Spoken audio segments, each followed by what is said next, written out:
Okay, not everything in the garden is always happy with the weather. So if you are here in the Pacific Northwest, or you're in an area where you're getting tons of rain in the springtime and it's been cold, your cucumbers might look like this.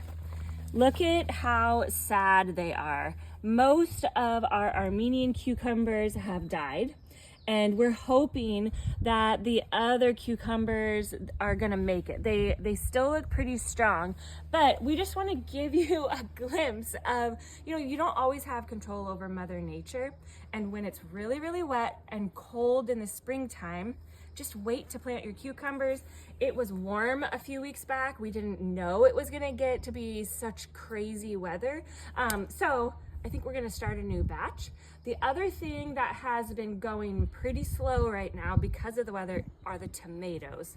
So they start to get, like, their leaves start to get a little bit freckled. Yours might be looking a little bit yellow. This is because it's too wet, it's too cold. If you're in an area where it is not raining all the time, but your cucumber looks like this, it probably means that you're giving it too much water. I might have said cucumber. Yeah, cucumber or tomatoes. They don't want to be soggy wet. It's really good for their soil to dry out. So if your tomatoes or your cucumbers are looking like ours, don't worry. The sunshine is going to help most of them bounce back.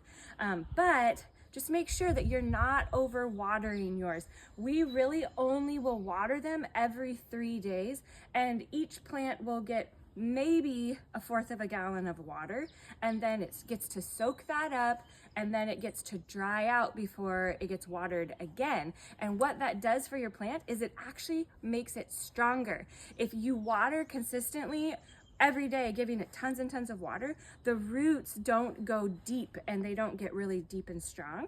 If you water only every 3 days, it tells those roots to get really deep and strong, and it makes your plant happier. So we're happy that the sun is back, and we're looking forward to the tomatoes and hopefully most of our cucumbers bouncing back.